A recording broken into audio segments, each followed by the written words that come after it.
Hey there. Ritual here to give a big shout out to you for making it through the hectic holiday season. The magic of those family moments, that was you.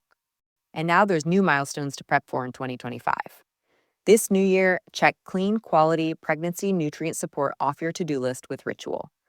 We've done the research to create science-backed pregnancy support like our prenatal multivitamin, natal choline, and fertility support, all designed to be taken alongside each other. But don't just take our word for it. They're also third-party tested for microbes and heavy metals and Clean Label Project certified. So whether you're trying, thinking about trying, or already there, we don't have to tell you that prioritizing yourself can be the hardest part. That's why we're helping you get started today with 30% off a 3-month supply for a limited time at ritual.com/podcast. These statements have not been evaluated by the Food and Drug Administration. This product is not intended to diagnose, treat, cure, or prevent any disease.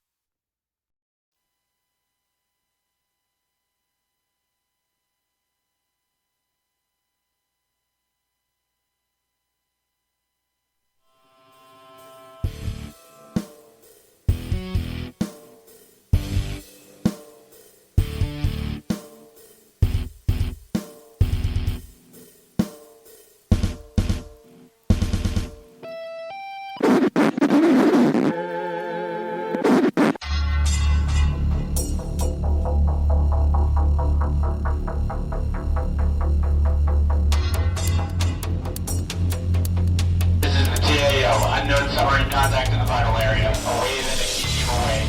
Away the Nixie team away. Set general quarters. Set general quarters. General quarters, on hands, ready by the station. General quarters, on hands, ready by the station.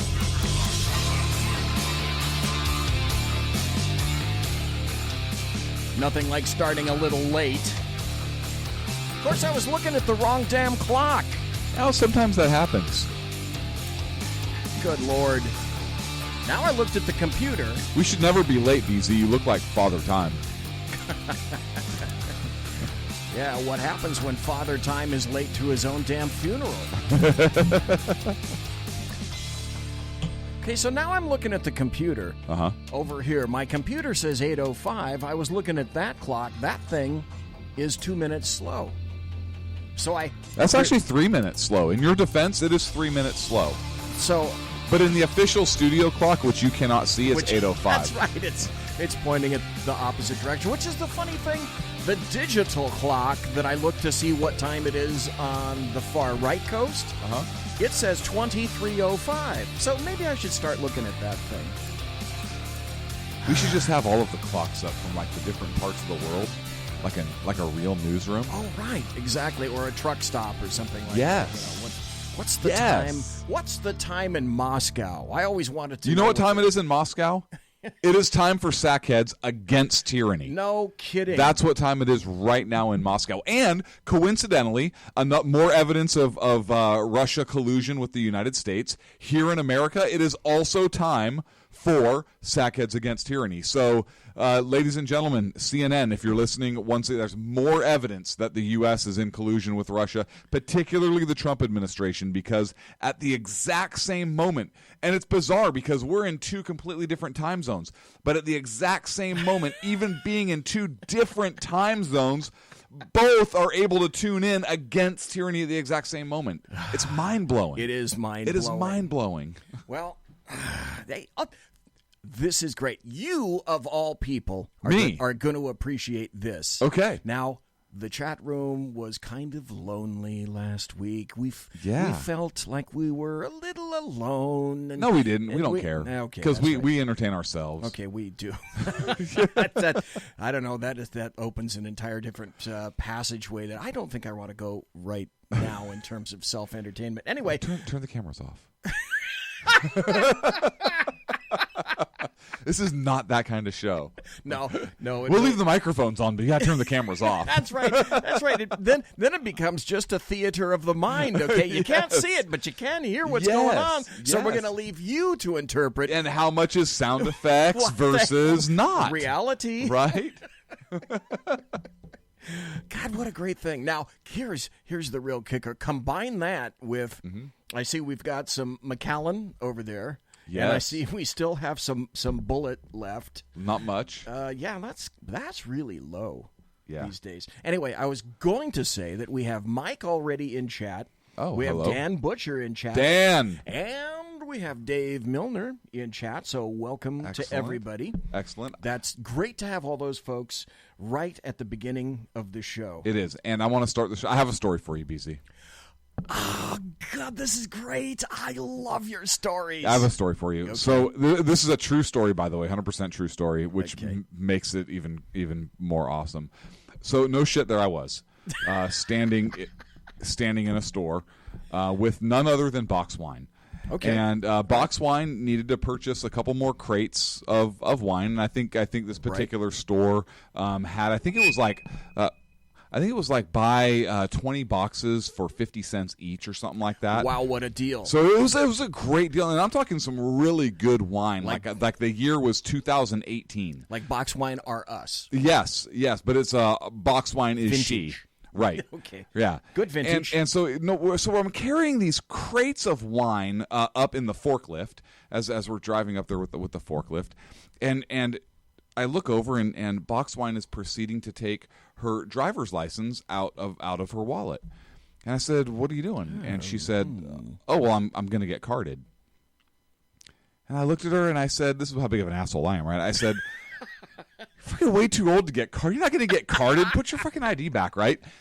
And she goes, ow. "I always get no." She is amazing, which is why I love her. But she's a great sport, and she says, "I always get carded. I'm getting carded." So I'm hefting these cases of Box Wine up onto the conveyor belt. That's right, off of the pallets. Yes, and the guy is looking like, "Oh my gosh!" And so I go like, you can see the camera. I go like this, like it's all hers, right? Because this nice bottle of Thank bourbon God is mine. you brought your your Ford F750 flatbed. I that did. day. I did, yes. And I took all the hay bales off, so I had plenty of room.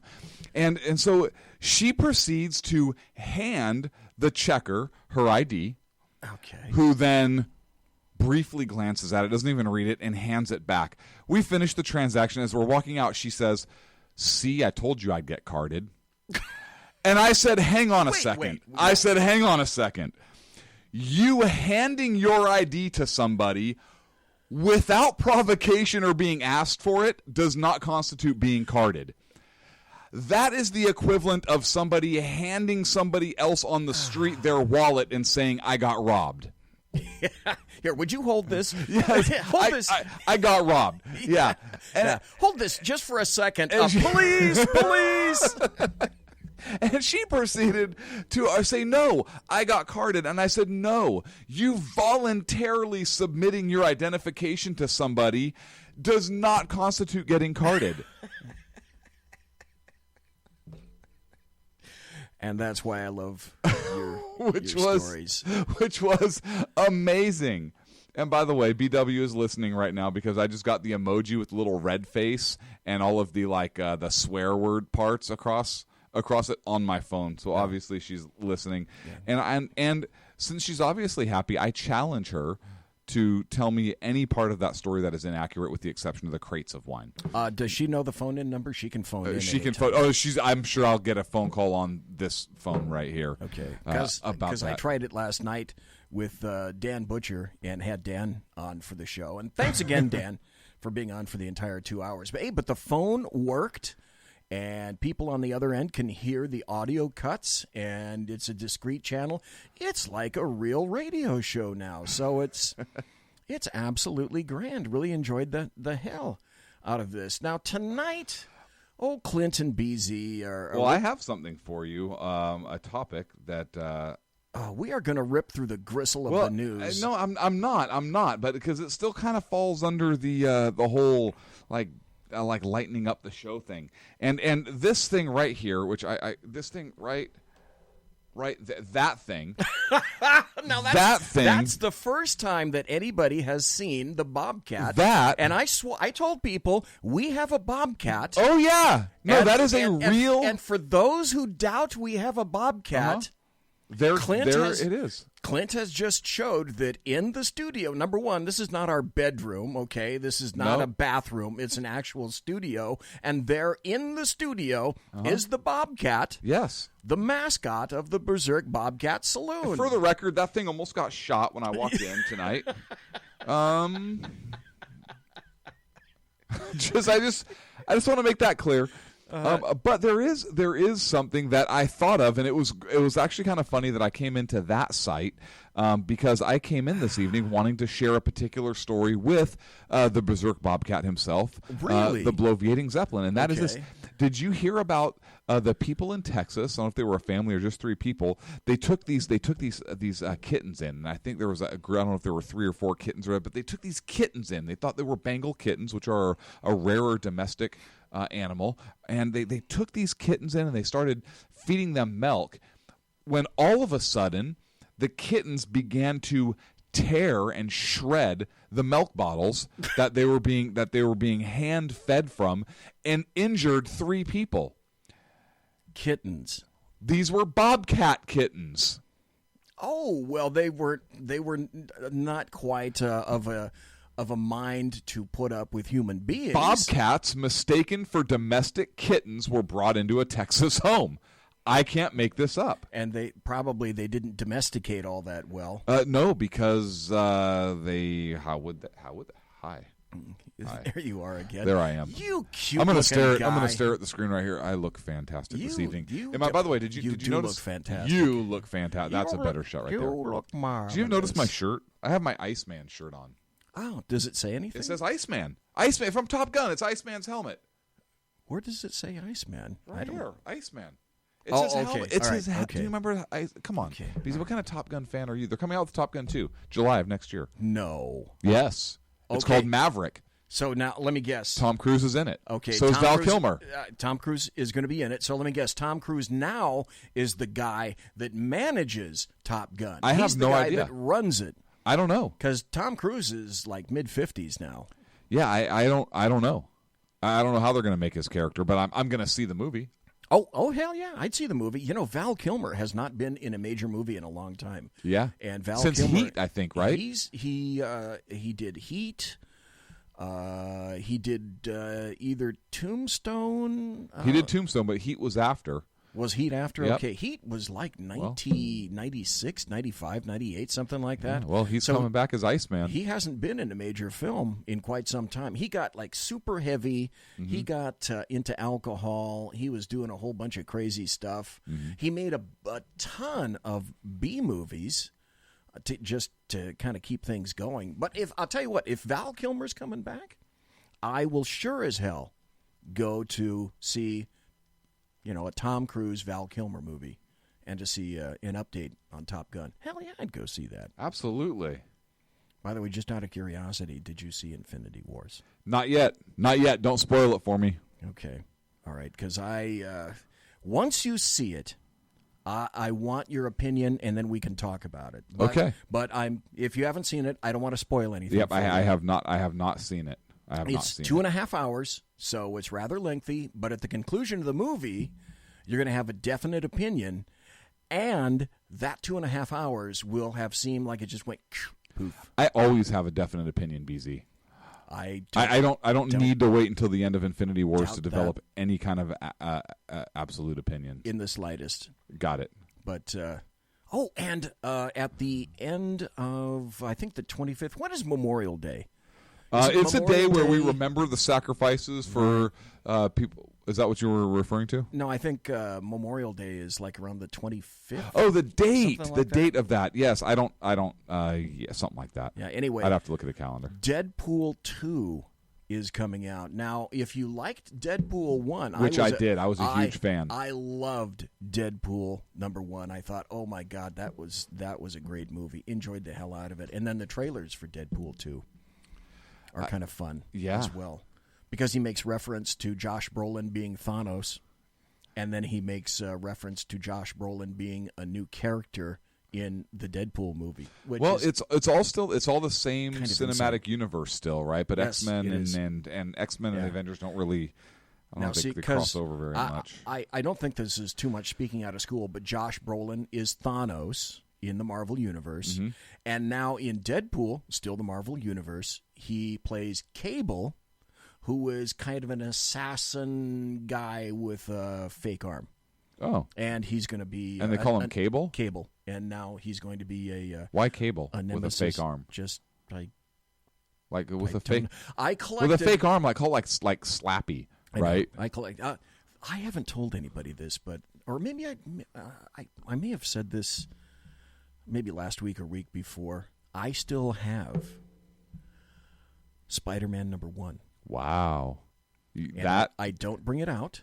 It's in a safety deposit box, and I keep it there. I don't take it out. It's in plastic, and I don't even really look at it. But I bought it from a revolving comic stand back in 65, I think is when it first came out. I'm trying to remember. 64, 65, right around in there. Wow. And it was drawn by Steve Ditko and authored by Stan Lee.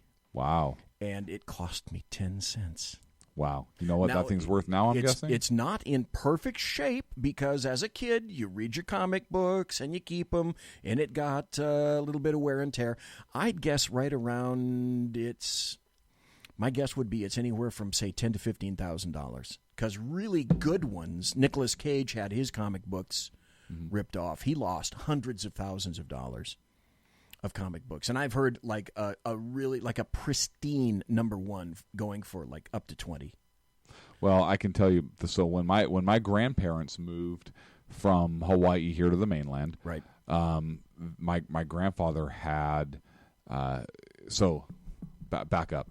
I was talking to my grandparents. My family's from Hawaii. I think most people know that if they've listened to this show any length of time or SHR for any length of time. Once I was in high school or something, my grandparents moved here to the mainland. So you spent all your elementary school days in Hawaii? Nope. I grew up here on the mainland as well, but I'd go back and I'd spend a lot of time. Okay. Spend a lot of time with my grandparents in the islands. All right. Now, what island were they on? Oahu. Okay. Oahu. So my grandfather was a Pearl Harbor survivor. On my dad's side of the family, so my parents actually knew each other growing up. The families literally lived right down the street from each other. That's really neat. It was pretty cool. But when my grandparents moved here to the mainland, finally, I remember talking to my grandfather one day and talking about just all the junk they threw away before they moved, and all the junk my grandmother got rid of. Well, some of the junk my grandmother got rid of was all of the Superman #1s. No. The first DC comic books, Batman #1s. You had that. And he had... he had it. He had it thrown away before they moved because they thought it was junk. My #1, he had them all saved. He had them all saved and everything and lined out. And his baseball cards. Tobacco card baseball cards. Those... Well, for a time... According to him, he had a Ty Cobb. Oh, Lord. Oh, yeah. Oh, my God. Well, back up a little bit. I don't know that much about sports collecting.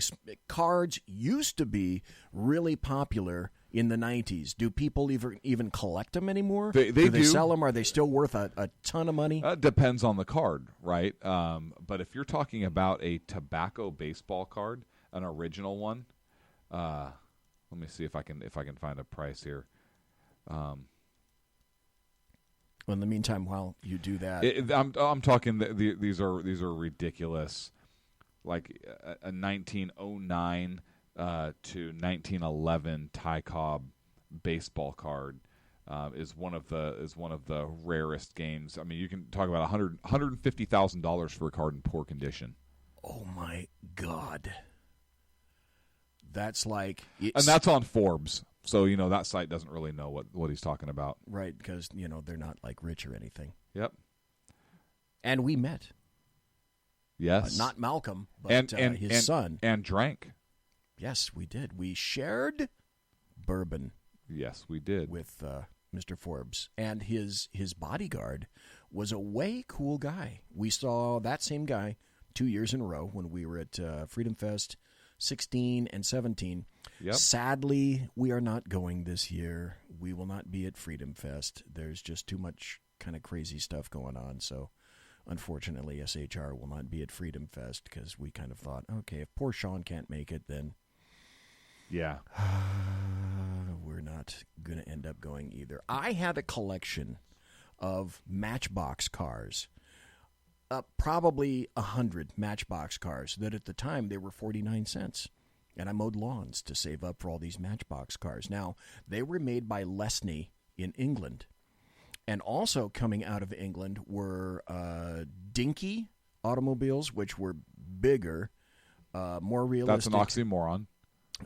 And they had actual rubber tires. They're dinky, but they're bigger. And a dinky car was probably 4 to 5 inches, all metal frame, just like Which it sounds smaller than that. The original Matchbox cars, right, are smaller than a dinky car. And then, God, what was the other automobile? Oh, Corgi. I had a ton of Corgi cars. And, of course, when you're a kid and your mom thinks that you're done playing with stuff, what does your mom do?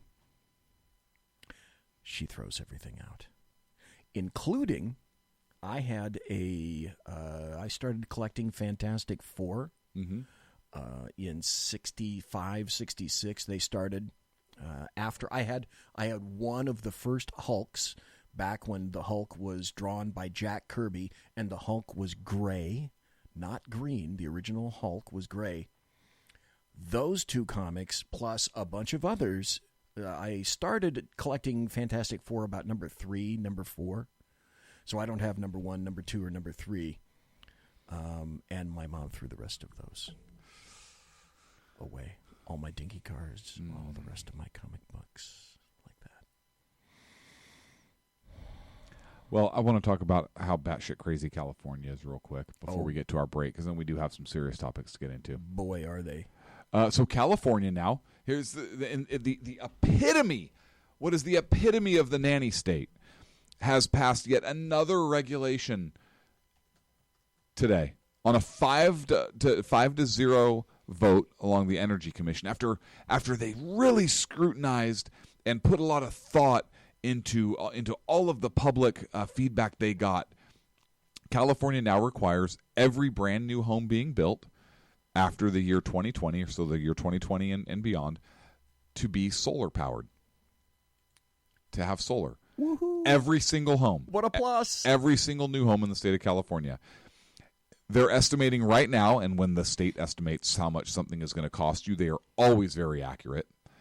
Of course. Yes. Of course. They're very, very accurate. They are estimating right. that the price of each new home will be increased by only $10,000 per home now. Frankly, I think that's a super low ball. BZ, let me ask you this: if solar panel companies, and let's say there's only a few that make solar panels that are capable of going on homes and that meet the California guidelines, once companies are now required to put those on all of their new build homes, what is going to happen to the price of those solar panels? Well, it's like when you what let's see, a corollary to that would be when the United States government decided that it was going to get into the student loan business. What happened to student loans? So the answer to that is, my guess, prices would maybe, I'm not sure, maybe kind of sort of tend to go up. Is that what you're looking for? Yes, because if you have to have this product, and there's only a few of us that make it, we're going to say, you know what, we can do it for $10,000 a home. We now realize, because we have to do so many of these and expand so much, and technology it's just ever evolving, folks, we hate to do this to you, but now that same system that was $10,000 this year, now it's going to be $15,000. Or maybe it's going to be $20,000. Or maybe the base one is $15,000, but since you're really not plugged into the grid that much anymore, now we're going to say they're $20,000. And now your energy prices, because now the energy companies are not going to have to produce as much energy and get the same kind of revenue. Oh, do I have a story about that? California. Okay, good news or bad news? Oh, fuck it. Bad news, right? Let's just do it. Oh, okay. The bad news is that the bulk of solar panels are manufactured in China. China. Yes, exactly. So what happens when China gets word of the fact that an entire new market has opened up in an entire state, which is now the 5th largest economy on the planet? California is. So what do you think will happen with pricing when China realizes, oh, now because it's mandatory, do we have California by the balls or what? So actually, no, I'm sure China will be resolute and they'll be conciliatory and they'll say, no, we're going to do the United States a kindness. And we won't throttle them. We won't overcharge them or anything like that. Dave Milner in chat says, hey, ask Clint, will the houses have to be powered completely from solar or only partially? And if partially, how much?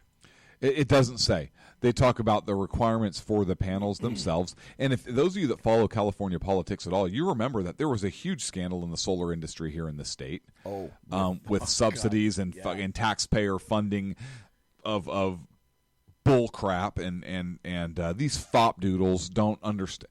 By the way, fop doodle. Wait a minute. Okay. I'm coming up with an intro for the Chat Show, okay. and in the intro, here it is. I'm writing down as catch can. I need to insert the word fop doodle. Yes, this is a fantastic word. Okay, fantastic word. By the way, as you're talking, but they passed this because they want to fop doodle. Fop doodle. They want to cut greenhouse gas emissions by 700,000 metric tons over 3 years. Okay. That's the goal of this. The goal is all about climate change. It's not about saving the consumer money. You're going to save. So $10,000 is how much it's going to increase the price of the house. But we're estimating that you're going to save over the life of your 30-year loan, you're going to save $19,000 over the life of your 30-year loan. So because you're paying $10,000 more on the front end, you're saving $19,000 on the back end. Sure. You're getting a good deal. Oh, damn it. As I said before the show, one of the first things that I said to you is it's a privilege to live in California because living here in this leftist purple-skied utopia, it's so resplendent with all the great liberal thoughts and ideas that we have.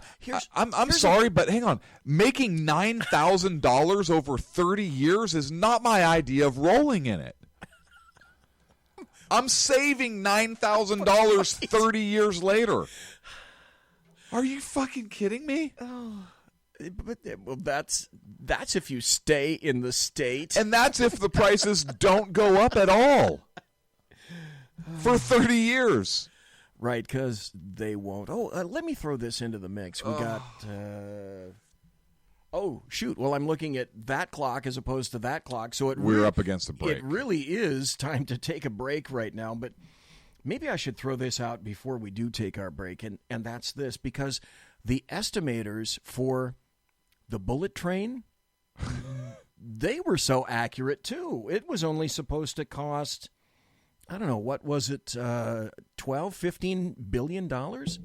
And now it's up to $150 billion. And they're being investigated as a result, like we pointed out last week. The estimators of 9,000 per building that might... What'd you call them, the master what? The estimators. Oh, estimators. Estimators might not be so terribly accurate. Folks, we're going to be right back after this. Don't go away. California. Conservative media done right. You're listening to the SHR Media Network. Hey, it's Sean from the Sackheads Radio Show, also one of the owners here at the SHR Media Network. Are you opinionated? Have you ever wanted to do your own show?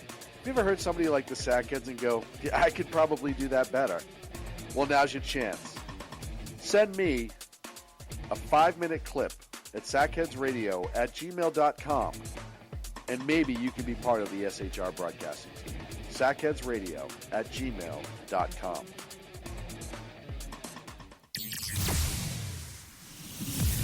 Broadcasting behind enemy lines in occupied California, a mere 2 miles from the state capital, the bloviating Zeppelin's Berserk Bobcat Saloon radio show can be heard every Tuesday and Thursday night at 8 p.m. Pacific and 11 p.m. Eastern, only on the SHR Media Network. Go to shrmedia.com to listen. You can also watch on the SHR Media Facebook page and the SHR Media YouTube channel. No goldfish were abused in the making of this ad. When dirty politicians, shadow governments, and deceptive Islam blind the world with fake stream media smoke, their only fear is one man with a cane. I'm Dave Milner.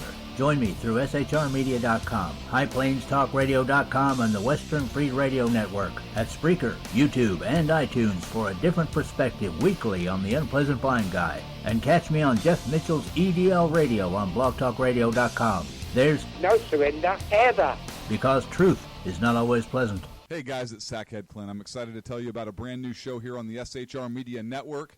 I'm teaming up with the one and only all-powerful, the bloviating Zeppelin sitting here to my left, bringing to you a fresh new show here on the network. It's Against Tyranny.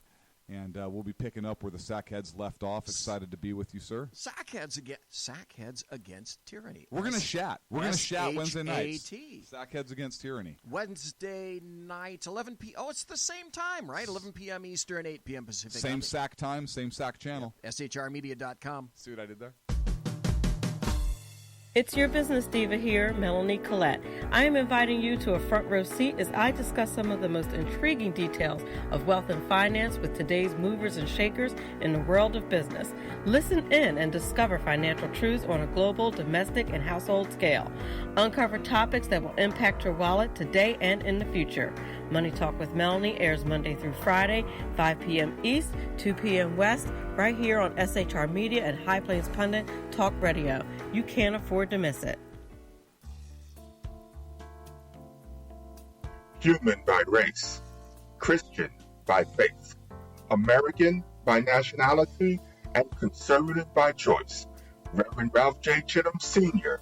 is the right guy on SHR Media from 8:05 to 9 p.m. Monday through Friday. And if on the rare occasion I am ever wrong, I will still always be right. The right guy on SHR Media. Hey, this is Michael Wright. And I'm Shannon Wright. Join us for The Right Way with Shannon and Mike, Monday through Thursday from 7 to 9 a.m. right here on SHR Media. Why are they joining us? For fun things like sports, politics. Oh, maybe some news and entertainment? And all kinds of other things. Money and recipes and events, all kinds of stuff. Yeah, so join us Monday through Thursday, 7 to 9 a.m. here on shrmedia.com. Hey, BZ. So the plan's working. You got rid of Sacco. Sean is now stepping away. I never even saw him. And I know, and insidious. You know, we talked about this for for the last 3 years, and finally coming to fruition. You know, I'm still in the room, right? It's almost like he's here still. Did you hear that? Yeah, it's kind of. It's amazing. It's kind of at you. It's kind of eerie. Kind of a poltergeist. Like a poltergeisty thing. Yeah, Sackheads Against Tyranny. You're listening to the SHR Media Network.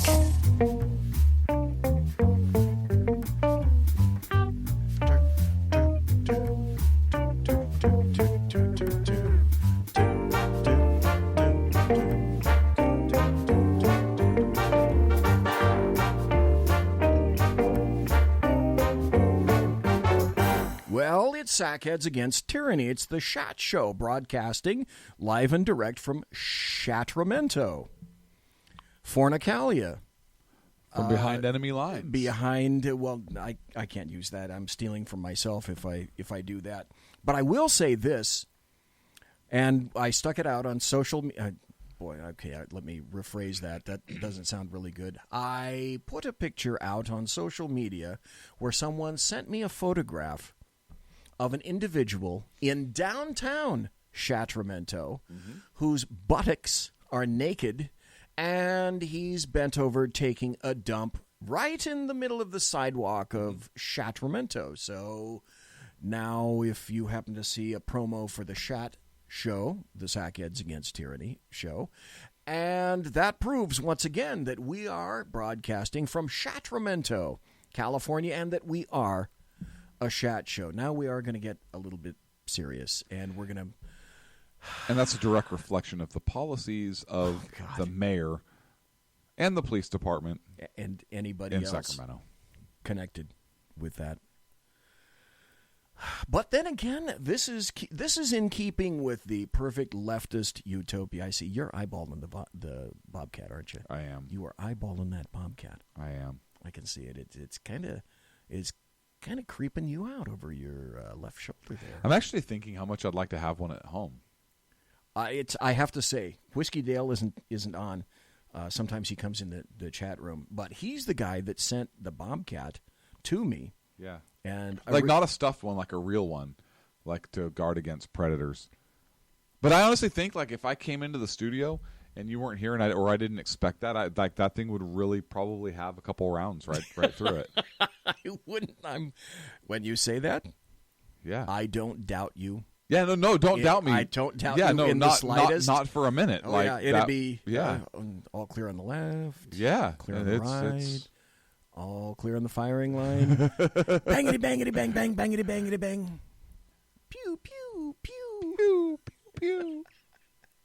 Okay, what are we going to talk about next? We're going to continue with California, because California is way messed up. But here's the other thing we were talking about in terms of California. If they're going to do this, and I think to get a solar system now, you're looking at about anywhere from $10,000 to maybe upwards of $15,000, depending on what kind of square footage you have and how big your roof is and how kind of how large a solar system you want to put on. Solar system's pretty large. A lot of planets in there. Yes, they are.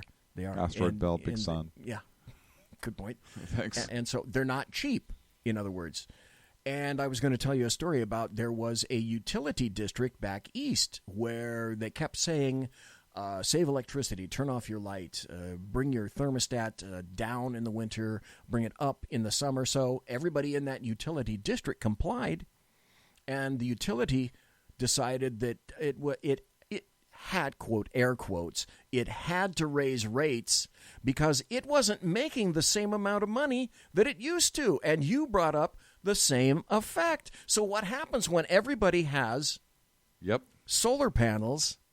And locally, it's SMUD, the Sacramento Municipal Utility District.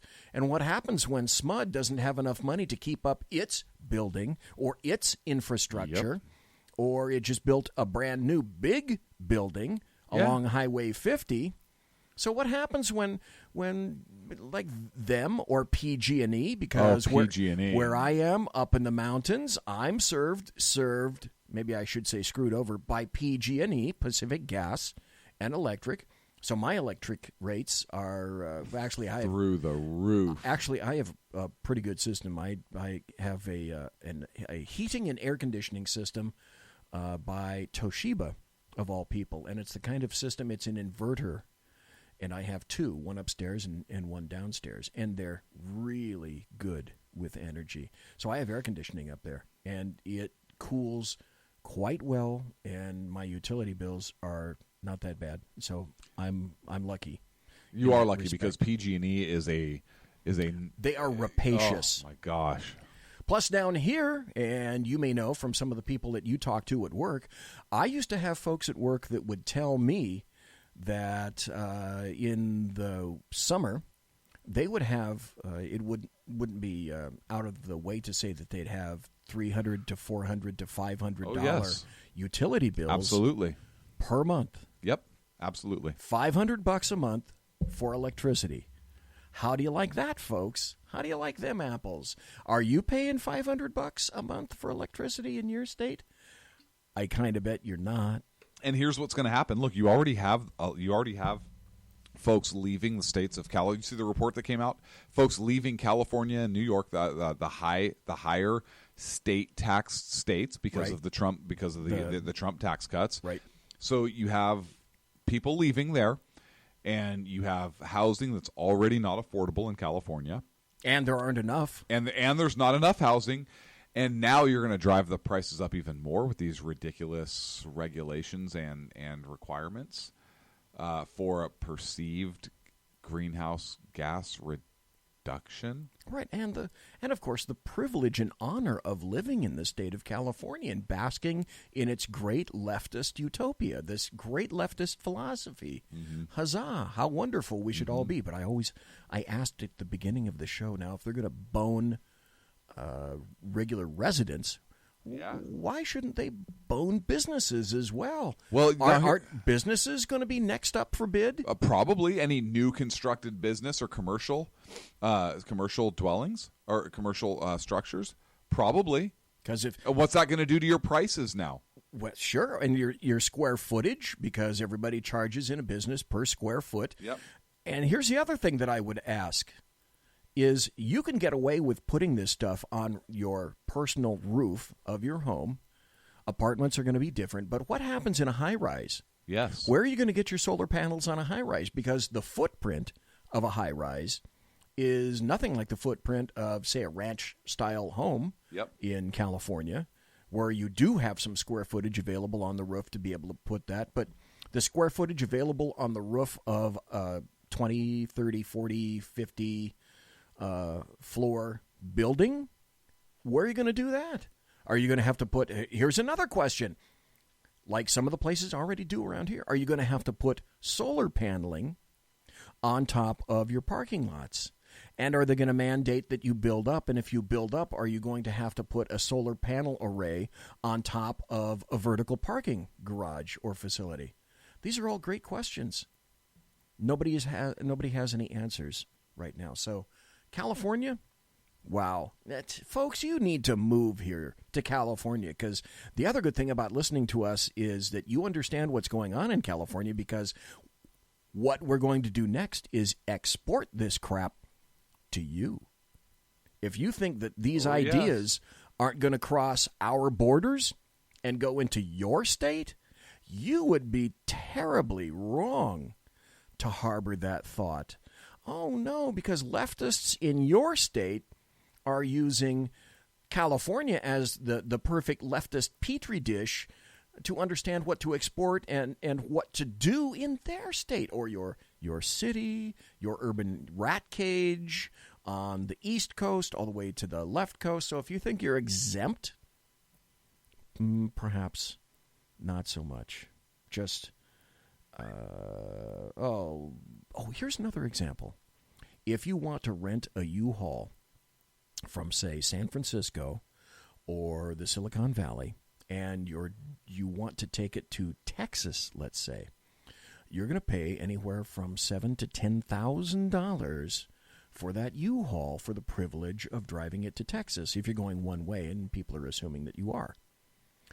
I looked. What's the charge for a U-Haul, a big U-Haul, sufficient to carry a fairly decent household from Texas to California? $100. It's about $2,500. Oh. So, hey, nothing like cutting a fat hog while you can. So what's the fee? Like why the difference? I mean, I know why the difference. Yeah, but... you know why the difference. Mm-hmm. Well, it's like that rules that's trying to make it to where have you seen California is trying to make it where if you retire from the state of California and you take your retirement funding outside of the state of California, they wanted to tax it. Well, I better move quickly, right? Then, hadn't I? Well, because they'll get away with it for a couple years, right? Yeah, and then somebody will sue the living crap out of it because but here's the thing, discover it's unconstitutional. But in the meantime, they'll get money out of it. Yes, they will, and they won't have to pay it back. That's like people were saying. We're going to get into the Iran deal, but folks were saying, all the money, the $170 billion that we shipped in a C-7 unmarked C-17 in the dead of night over to Iran, we're going to get that money back. No, that money's blown. It's gone. You're never seeing that again. And guess what? It didn't go to the Iranian people.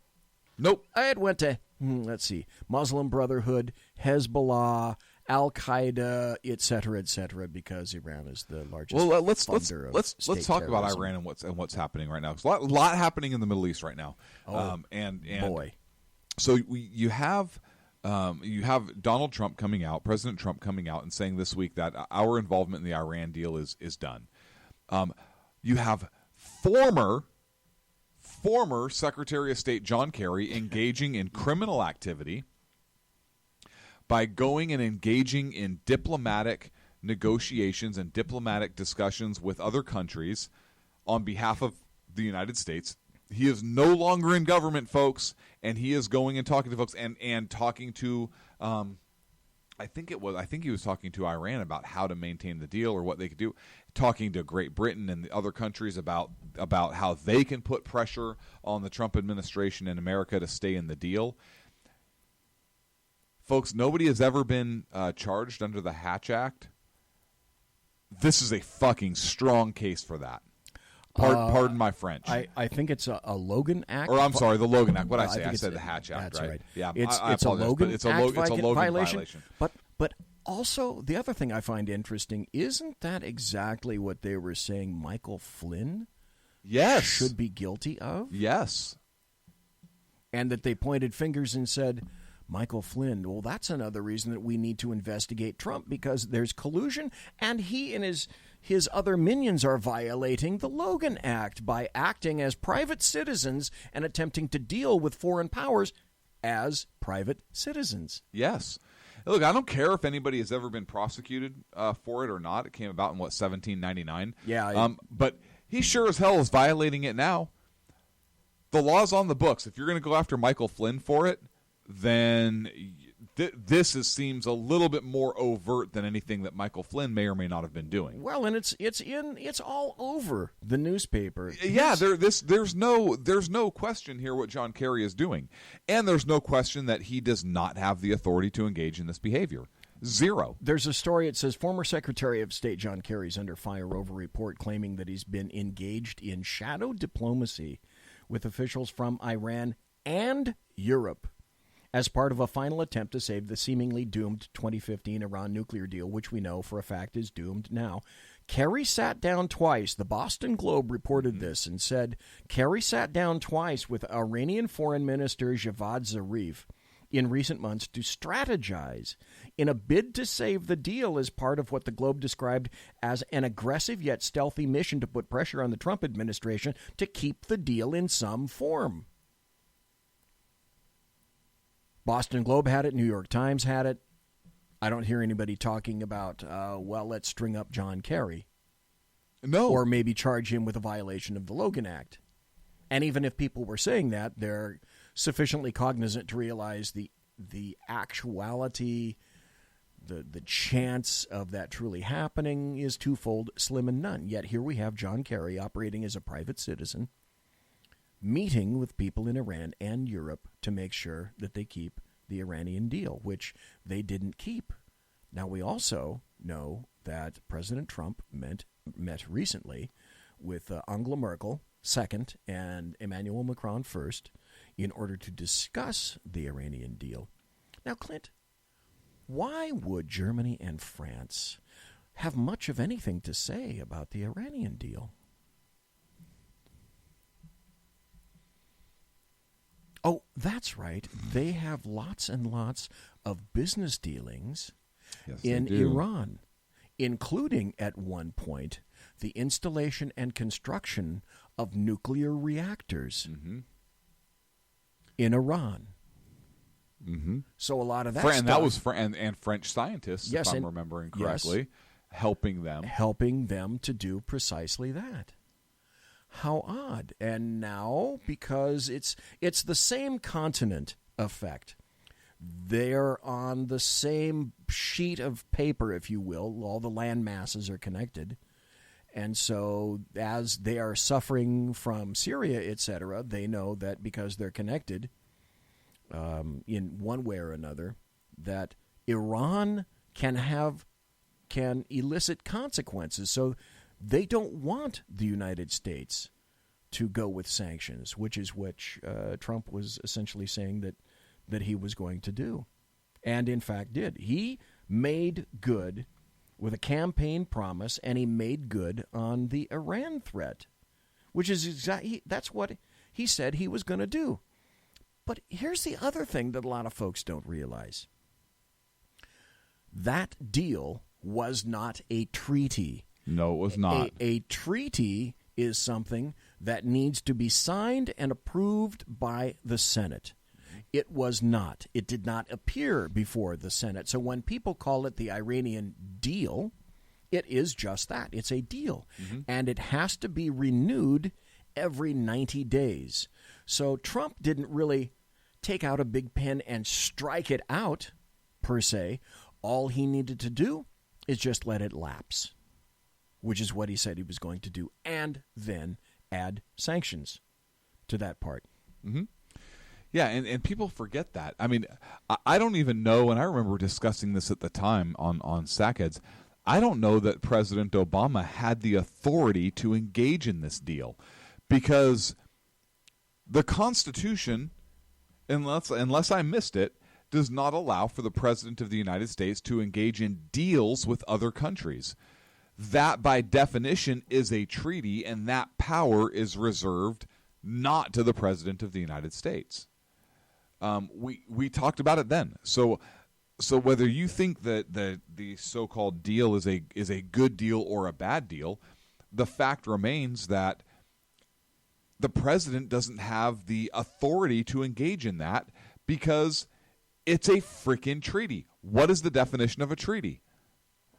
It is an agreement between two nations for X, correct? It's an official sanctioned agreement between two nations where each nation's administrative, legislative architecture in some fashion, depending upon the nation state, approves and sanctions that treaty. So what's the difference between the what? hands can so reach what across is the the difference? ocean and say, okay. So what's the difference between what Obama did and what a treaty is? There is none. It's not legal, in my opinion. It was unconstitutional, in my opinion. I'm no constitutional scholar. I'm not that smart or anything like that. But he couldn't do it. So Trump is absolutely right to let it lapse. He never should have re-upped it after the first 90 days. There's a lot of stuff that he shouldn't have done that he did, but now he's finally coming around to the point where he's saying this stuff is not going to happen again. One of the things was he's saying that he's not going to sign a budget like that ever again. Well, he signed it. That's an issue for another day. But well, he did sign it, and now he says he's not ever going to sign it ever again. It's problematic because he realized it hurt him. Yeah. And it did come back, and he should have been able to see that. He's a big boy. In any event, there's a whole bunch of stuff that people aren't being told about the JCPOA. Let's see, the Washington Post fact checker, they said yesterday that Iran is never going to build a nuclear weapon because they reduced the number of centrifuges to 5,060. Okay, that's true. They did reduce the centrifuges, the number of centrifuges, but the deal is the deputy director of the CIA, a guy by the name of Mike Morrell, already said that 5,060 centrifuges in Iran gives them enough enrichment capacity to produce bombs. Just not a peaceful power program, but it does give them enough to make bombs. Yes. And I want to read you a definition of treaty. Okay. A formal agreement between two or more states in reference to peace, alliance, commerce, or other international relations. 2. The formal document embodying such an international agreement. How does what Obama did differ from what that definition of a treaty is? There's zero. There is none. There's none. So the left may be arguing that well you can't let the treaty lapse. You have to renew it. You can't end the treaty or the deal. Well, yes, he doesn't have. I would argue that President Trump does not have the legal authority to extend it or to engage in the deal again. Well, let's put it this way: Obama and Kerry also did not disclose the full elements of the deal itself. But even regardless of that fact, well, yeah, what you're saying is back up and let's examine the whole issue of a treaty itself. Yes, And that he cannot conduct the business of the United States like this. Correct. Because essentially what he did was completely overlook the separation of powers and one entire branch of government. Yes. And I'm saying that Trump he does not have the authority to re-up this deal because this deal is in fact a treaty. Let's see. The Obama administration. We got 3 more minutes. Okay, so. I thought you had some comments then. Well, look, there's more going on in the Middle East, and I know we're going to end up having to talk about a lot of this stuff after the break. But there is a lot happening in the Middle East right now, and staying on the Iran topic, Iran launched some rockets into Israel from Syria. And while we were prepping for the show, I think, about 10 or 15 minutes before we came on, we learned that Israel had retaliated. And Israel actually stated that they were retaliating specifically against Iranian forces that were in Syria. And now you have Syria that's coming out and getting involved, and that could potentially turn into a mess. So Iran is getting a little bold. And then you said that Iran had launched something into Saudi Arabia also this week? They had launched some rockets into the Golden Dome system, took down some of the rockets into Saudi Arabia. And everybody needs to know Saudi Arabia and Iran do not play well on the playground together because one is Sunni, the other is Shia. Mm-hmm. And just by dint of that fact, they don't really like each other. So Iran screwing with Saudi Arabia is doing that, and they're clearly backed. And how far do you want to go in terms of talking about a proxy war, for example? Because we have a pretty good idea. Well, we already know the bulk of Saudi Arabian defense equipment is American. Mm-hmm. And anything that happens to be in Iran, and definitely in Syria, is produced by the Russians. Well, Iran had some U.S. warplanes and some U.S. equipment. They have the F-14, I believe the F-14 Tomcats, which coincidentally, and this is interesting, I went to the Aviation Museum here in Sacramento, at formerly McClellan Air Force Base, but it's a Smithsonian affiliate museum. It's a great museum. It's a great little museum. It really is excellent. They have an F-14E on display, and on open cockpit days, they'd open up the cockpits. You can sit in it, but they do not open up the cockpit of the F-14, and they actually pulled everything out of that F-14. And one of the folks from the museum staff said that they were told to do so because there is concern about the theft of potential of parts to be stolen from that aircraft and sent over to Iran. So there is some American equipment there, and there is some effort at least here. I thought that was interesting. Whether that was true or not, I don't know, but I thought it was interesting that would even come up. Well, and of course, who left an assload of equipment back in the Middle East when we pulled out of Iraq? Yeah. I know. Yeah, I know too. And why is Iran getting all uppity and launching all this shit from Syria? Why don't they put their big boy pants on and have the testicular fortitude to launch shit from their own country? We're going to go to a break. When we come back, that's a valid question, I think. Oh, it's a great question. We're going to come back and talk more about Iran, about a potential proxy war, and just what the hell can be done because of this. Are these the tumultuous times that we were worried about? I really don't have an answer to that yet. You're going to have to wait for the break and come back, and then we'll talk about it. Folks, you're listening to the Sackheads Against Tyranny. Sackheads Clint, Sackheads BZ. Don't go away. Conservative media done right. You're listening to the SHR Media Network. Hey, it's Sean from the Sackheads Radio Show. Also one of the owners here at the SHR Media Network. Are you opinionated? Have you ever wanted to do your own show? Have you ever heard somebody like the Sackheads and go, yeah, I could probably do that better? Well, now's your chance. Send me a 5-minute clip at sackheadsradio@gmail.com, and maybe you can be part of the SHR broadcasting team. sackheadsradio@gmail.com.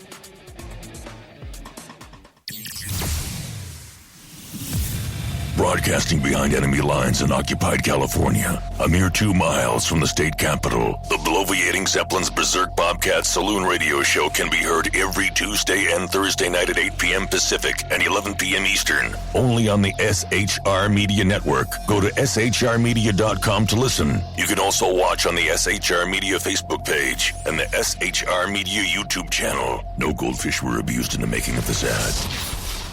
When dirty politicians, shadow governments, and deceptive Islam blind the world with fake stream media smoke, their only fear is one man with a cane. I'm Dave Milner.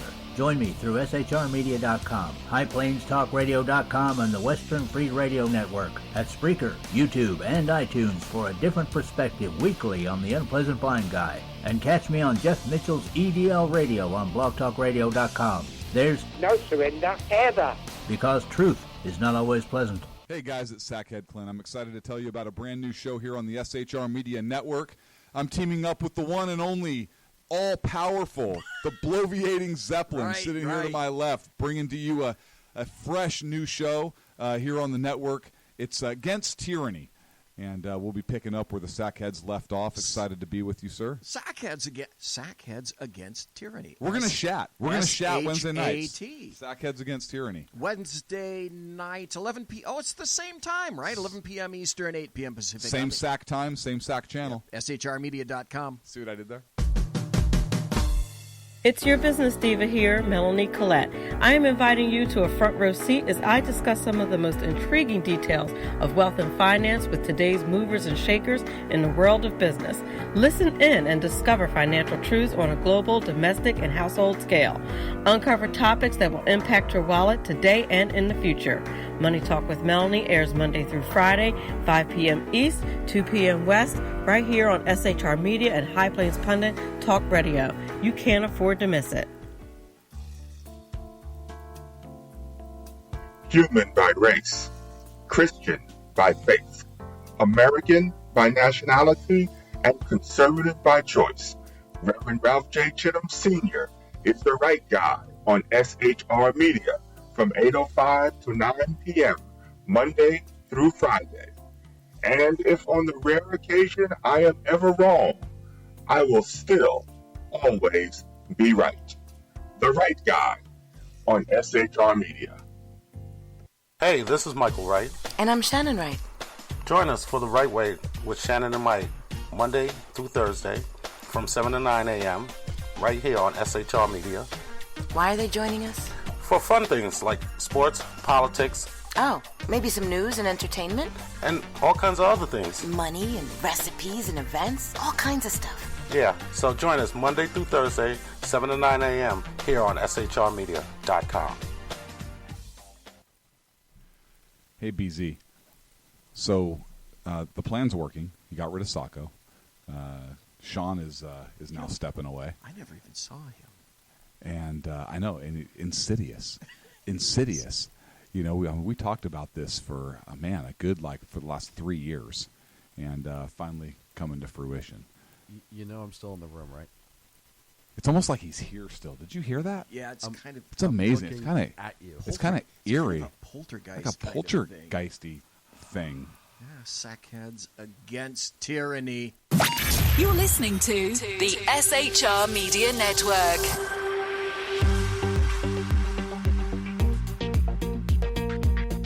Welcome back. It's Thank the you. Sackheads Against Tyranny. And let's see. I am Sackheads BZ. This is Sackheads Clint.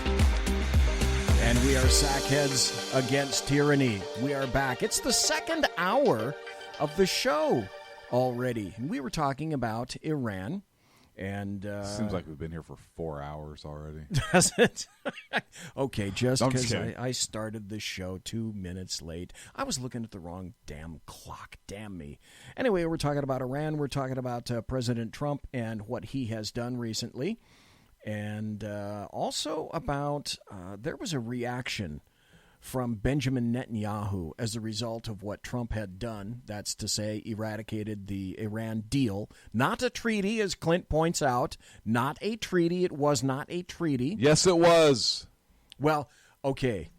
It acts like a treaty. It looks like a treaty. It walks like a treaty. It was intended to have the effect of a treaty, but it's a deal, meaning that, as you say, you don't believe that it was lawful in the first place. Nope. And that because of that, President Trump should never have allowed the thing to continue in the first place.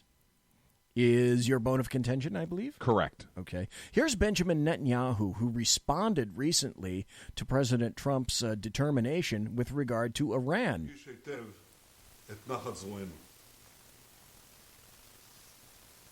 Israel fully supports President Trump's bold decision today to reject the disastrous nuclear deal with the terrorist regime in Tehran. Israel has opposed the nuclear deal from the start because we said that rather than blocking Iran's path to a bomb, the deal actually paves Iran's path to an entire arsenal of nuclear bombs, and this within a few years' time. The removal of sanctions under the deal has already produced disastrous results. Listen to this, because as we all know, Israel sits basically on the doorstep of Iran. The deal didn't push war further away. It actually brought it closer. The deal didn't reduce Iran's aggression. It dramatically increased it. And we see this across the entire Middle East.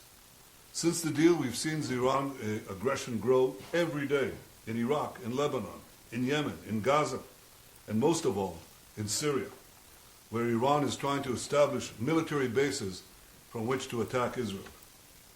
Despite the deal, as they did today, as you already mentioned, Clint, via the rocket attacks. Yep. The terrorist regime in Tehran is developing a ballistic missile capability, ballistic missiles to carry nuclear warheads far and wide to many parts of the world. And as we exposed last week, since the deal, Iran intensified its efforts to hide its secret nuclear weapons program.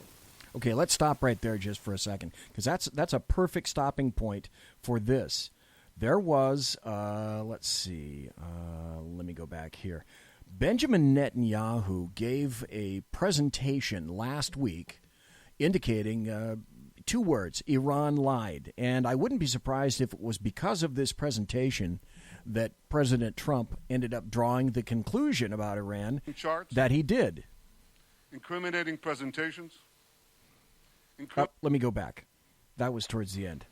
We are going to reveal new and conclusive proof of the secret nuclear weapons program that Iran has been hiding for years from the international community in its secret atomic archive. We're going to show you Iran's secret nuclear files. I'm here to tell you one thing. Iran lied. What he hasn't mentioned up to this point is that Israeli operatives went into Tehran, Iran, into a warehouse and removed 2,000 pounds, 1 ton of documents under their noses that revealed to Israel what Iran had been doing all these years. Big time. After signing the nuclear deal in 2015, yes, Iran intensified its efforts to hide its secret nuclear files. In 2017, Iran moved its nuclear weapons files to a highly secret location in Tehran. This is the Shorabad district in southern Tehran. This is where they kept the atomic archives, right here. Few Iranians knew where it was, very few, and also a few Israelis. Now, from the outside, this was a few Israelis. Gee, I wonder which ones they were. It's an innocent-looking compound. It looks like a dilapidated warehouse. But from the inside, it contained Iran's secret atomic archives locked in massive files. Actually, they're a little bigger than this, okay? A few weeks ago, in a great intelligence achievement, Israel obtained half a ton. Obtained, air quotes, obtained. Of the material inside these vaults.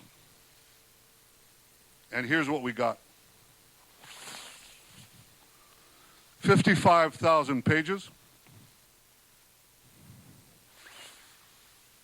Another 55,000 files on 183 CDs.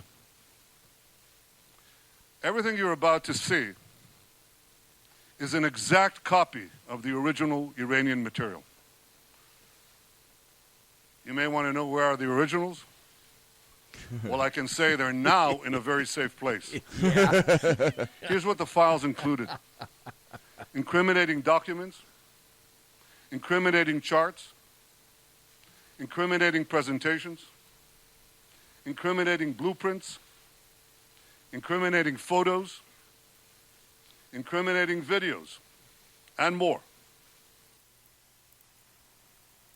And what that basically gets down to is saying that Iran lied about not doing anything with their nuclear program. Behind the scenes, as they were making promises to the world, they kept processing. They kept centrifuges moving.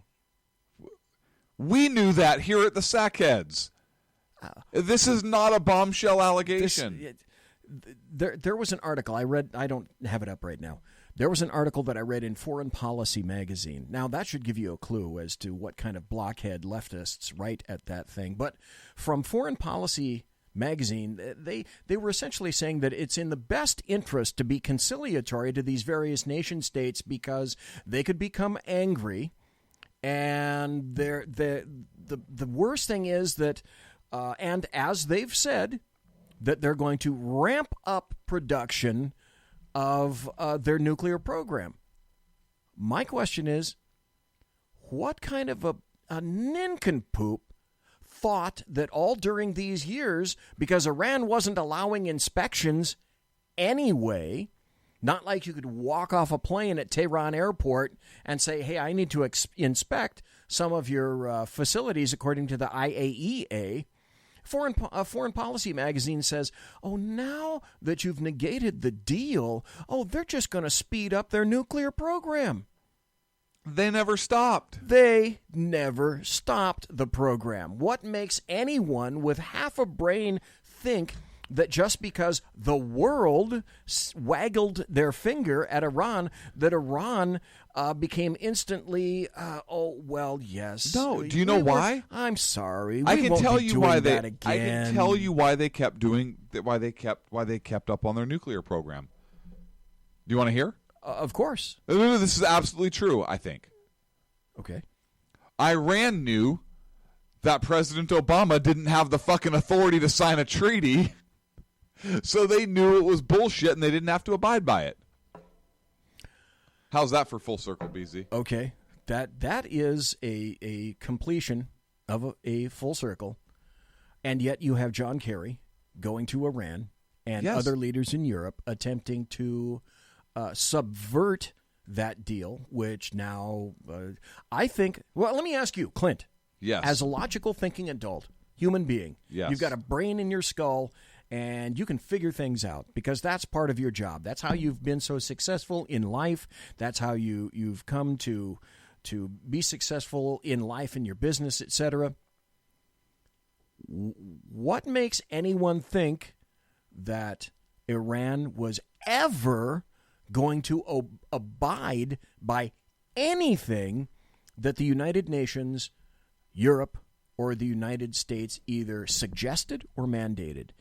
Further, history proves, have they ever? Because it's the same rationale that said that when somebody goes to prison that they're rehabilitated when they come out. And therefore we're not going to make things felonies. And we're going to decriminalize everything. And then crime is going to go up anyways, exponentially, in spite of the fact that most things aren't crime anymore. It's that same mentality. That's why, BZ. Right. And I say that kind of tongue in cheek, but it is. It's the exact same mentality. And I don't know if it's I think it's stupid and misguided for sure. But I don't know. Here's what I struggle with in terms of getting mad at people that have that philosophy. It comes from a place of ignorance. I believe so completely. And because it comes from a place of ignorance, it angers me when their position is defended so vehemently that they absolutely know what's right. It's their perspective, and I get that. But the data suggests that they're wrong, and yet they still push the point. But I have sometimes I wonder, man, am I being too hard on them? Because I honestly think that in some of their cases, not all of them, but in some of their cases, that their heart is actually in the right place, that perhaps they really want to believe the best in people in spite of the evidence to the contrary. I think there are legitimate people out there that really want to believe in the best in the Iranian government. I believe there are people out there that really want to believe in the best of people after they go to prison who really want to turn their life around. The evidence doesn't suggest that any of that is true, but there may be some cases where that is true, and I wonder if that's where some of this comes from, why they keep... So to answer your question, that's kind of a long-winded way to say, I don't freaking know what the hell a leftist thinks or why. I would go so far as to say that when something occasionally is either simple or a cliche, there can frequently be some major elements of truth within. I don't know that I can immediately label leftists evil, per se, although they're pushing my envelope, and I'm currently daily being disabused of that notion. But the other thing that I think they really have no grasp of whatsoever is they respond from a plateau of emotions and not facts. Yes, and I think that's fundamental. But that's where I come in to say that I think that's in some respects that's good, right? Because they give a shit at least. It's not about power, it's about emotion, right? I want to give these people money because I feel bad for them. Only on one level, only on right. a much lower, immediate community type level. Yes. The higher you go in leftism land, it's about then power and control. The more it becomes about money, power and control. Absolutely. Just as you say. 100%. 100% agree with you. But that's why I really kind of have to... so I've grown in my since I've been doing this here with SHR. I've grown. It used to be all leftists pissed me off. Period. All the time, 100% of the time. That's not a bad philosophy, though. Yeah, but it's not fair to them because, like you said, there are people at the base level who really just want to do the right thing, and maybe they don't have the facts. Right, they don't have the facts. Maybe they don't have the analytical insight. They don't have whatever. They believe they're doing the right thing, and so I have a hard time getting angry at those people. The ones that I do think are evil, and it is about power and control specifically, are the ones who are in power. And look at. Do you remember this time last year? It was May, right around. I bet if you search news articles, Sacramento Bee and these other places, I bet you will find articles maybe from this day, but right around May 7th, 8th, 9th, right in this week, the state of California attempted to allow communists to hold public office and work for the state of California. Whoa. And it passed. I missed that one. Oh, I missed it. Please, right now, I want to know how right I am on the dates. Here's my hands, folks. How right am I on the dates? First of all, so Google it or Bing it or whatever search engine you opt to use and tell me, first of all, how close am I on the dates. Okay, let me go over here. And just look at... so how would I phrase the question?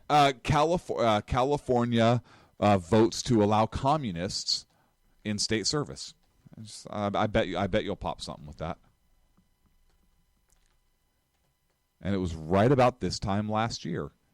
And oh my God. And it didn't get very much play. The vote passed. Okay. Are you ready? Yes. Are you sitting down? Yep. Okay, this is from kcur.org. California's Assembly... What's the date?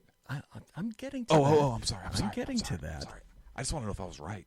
California's, we will get to that because it's in the article I'm looking at. Okay. California's Assembly votes to allow communists to hold state jobs. A bill in California that would remove a ban on members of the Communist Party working in state government was sponsored by an assemblyman, and it was passed. Now, shall I tell you the date of that article? Please do. May 9th, 2017. Literally, today, 1 year ago. You cheated, didn't you? I absolutely did not. 100% I did not. But I did know it was right about this time last year. You were absolutely correct. You are shakingly prescient about that. And to have it come back today, now I would have guessed, this week sometime. But that's what I thought. I it. thought it was right around this week sometime. And I had no idea that bill had even gone through. Oh, how did you miss that? I missed it, apparently. It did not get a lot of play. No, it sure went the hell over my wheelhouse. Yeah, and we brought it up. But that's the state of California again for you. The kind of people that want to be here. And let's see, not this week. Last week, I think, would have been the 200th birthday of Karl Marx. The 100th birthday of communism was about a month and a half ago. So after 100 years of communism, 200 years which has now, failed everywhere. Which has failed everywhere. And with 100 years also comes 100 million dead people behind communism. Mm-hmm. And each individual dictator or nation state or leftist thinks that they can do communism or socialism much better than the last guy, and we won't have any bodies in the street either. And you want to hear something really... We learn nothing. No, we learn nothing. And you want to hear something really, really weird. I mean, everybody who's a halfway thinker understands how dangerous that is and why that is such a horrible thing. The article, and why that's such a big deal in California. But here's something else. You know how you hear of the Antifa group and anti-fascists and fascists, right. and right. And we've talked a lot about communists and fascists on this show, and the two groups have hated each other forever. But the funny thing is, they are both different sides of the socialist coin. Yes, they are. They are both socialists. They are opposite sides of the socialist coin. So on one hand, you have... And they'll argue endlessly about the details of that, but the foundation, the fundamental theory behind it is similar. So on one hand, okay, the fascism, or let's start with communism. Communism, it is all... none of it is government-owned. It's all owned by the people. However, it's government-controlled. In actual... Yes, right? in the way it actually works It is government It is controlled by the government. Yes. So in fascism, everything is still owned privately, but it is controlled by the government. So let's think about this. If something is owned privately on paper, but is really controlled by the government, who really owns it? Who has the power? Right. It's the government. If something is really if something is owned by the government but controlled by the people, i.e. communism, right? Everything is owned by the government, controlled by the people. Who's really in charge? A government. Yep. A government's in charge, both, right? It's big government. It's socialism, different ways of doing it. Well, let's back up a little bit. What's the one thing we learned about the book Animal Farm by George Orwell? What's the one line that almost anybody can repeat out of Animal Farm? All animals are equal. Some animals are more equal than others. Mm-hmm. And there's a perfect example written by Eric Arthur Blair under the pen name George Orwell, who talks about England's, at the time, obsession with communism. And they're still semi-obsessed. Yeah. And we're finding that elements are starting to emerge here in the United States as well. Yes. Bernie Outwardly. Sanders. We just talked about 20 some odd different races that they're outwardly socialist now.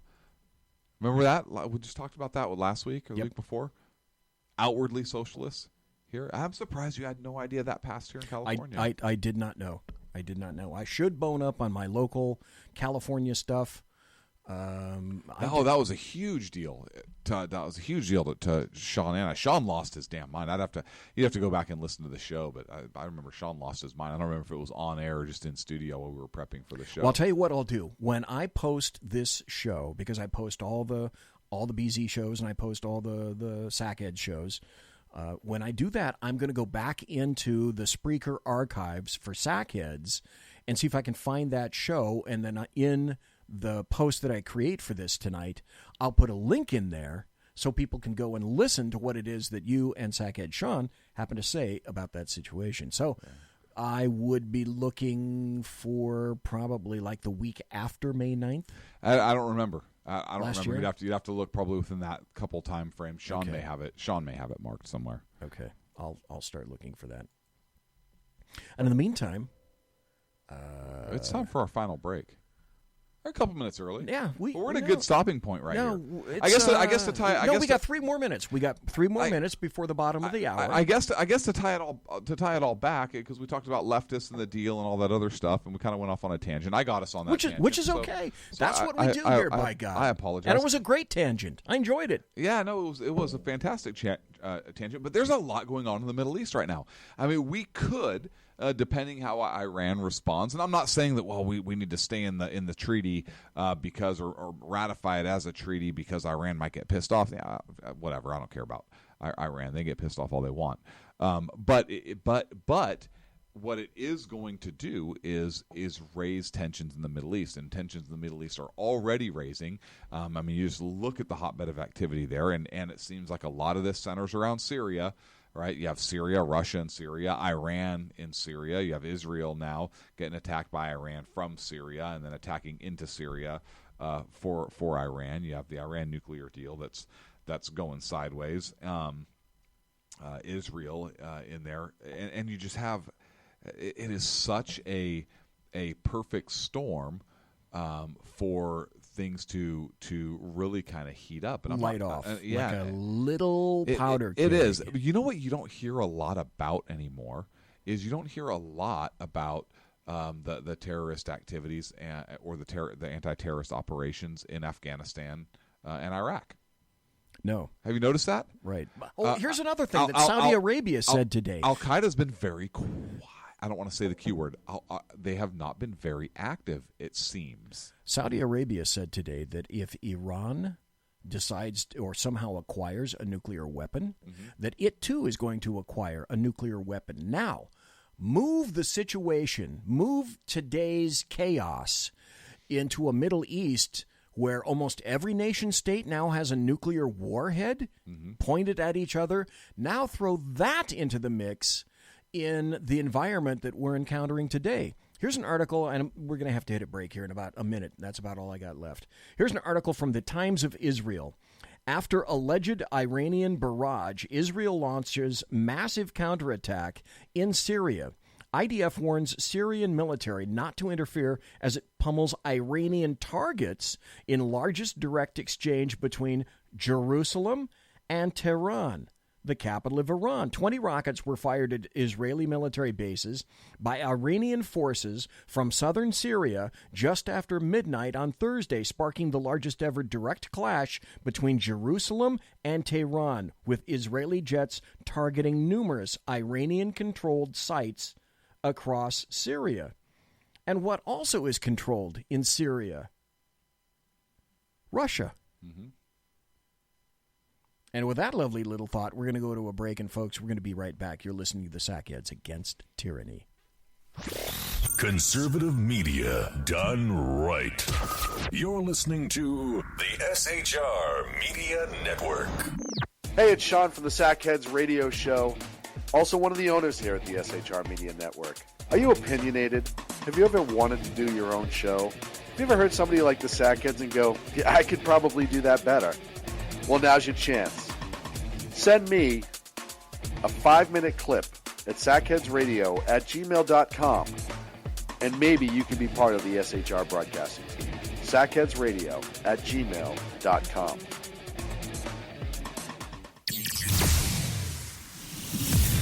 Broadcasting behind enemy lines in occupied California, a mere 2 miles from the state capital, the bloviating Zeppelin's Berserk Bobcat Saloon Radio Show can be heard every Tuesday and Thursday night at 8 p.m. Pacific and 11 p.m. Eastern, only on the SHR Media Network. Go to shrmedia.com to listen. You can also watch on the SHR Media Facebook page and the SHR Media YouTube channel. No goldfish were abused in the making of this ad.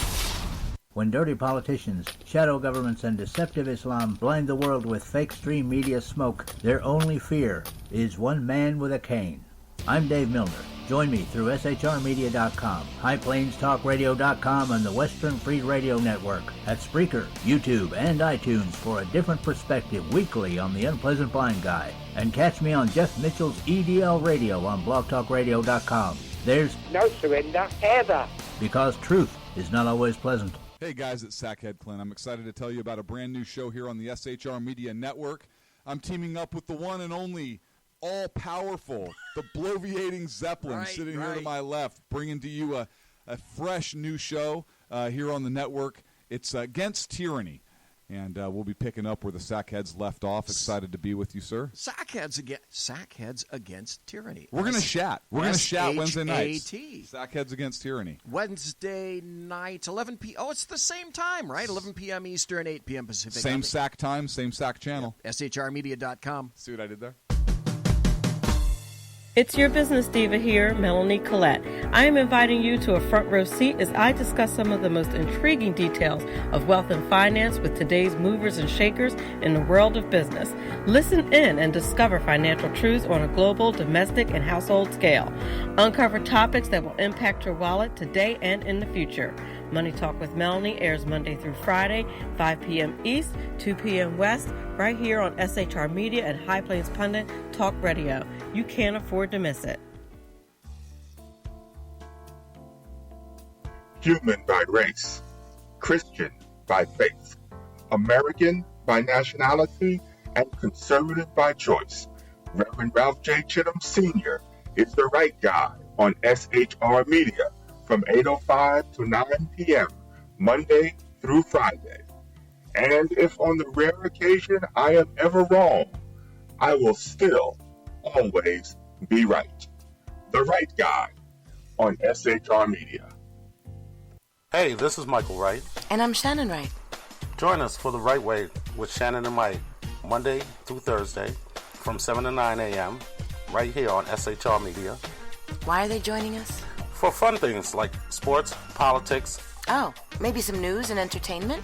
And all kinds of other things. Money and recipes and events, all kinds of stuff. Yeah, so join us Monday through Thursday, 7 to 9 a.m. here on shrmedia.com. Hey, BZ. So the plan's working. You got rid of Sacco. Sean is now stepping away. I never even saw him. And I know, and insidious. You know, we talked about this for, for the last 3 years. And finally coming to fruition. You know I'm still in the room, right? It's almost like he's here still. Did you hear that? Yeah, it's kind of... It's amazing. It's kind of at you. It's kind of eerie. Kind of a poltergeist. Like a poltergeisty thing. Yeah, Sackheads Against Tyranny. You're listening to the SHR Media Network. That's it. No, that's not it. We have 30 minutes more. I know. This is 25 minutes more. The final 25 minutes of the show. The final 25. And, yes. Welcome to the final 25, brought to you by SHR Media Network and The Shot Show. And The Shot Show live you have reached the final 25. Maybe. I kind of like that. Okay. All right. Where's my piece of paper? Here it is right here. I'm going to have to write down the final... The final 25. Final 25. Because you know what I can do is I can maybe have somebody do a reading for me.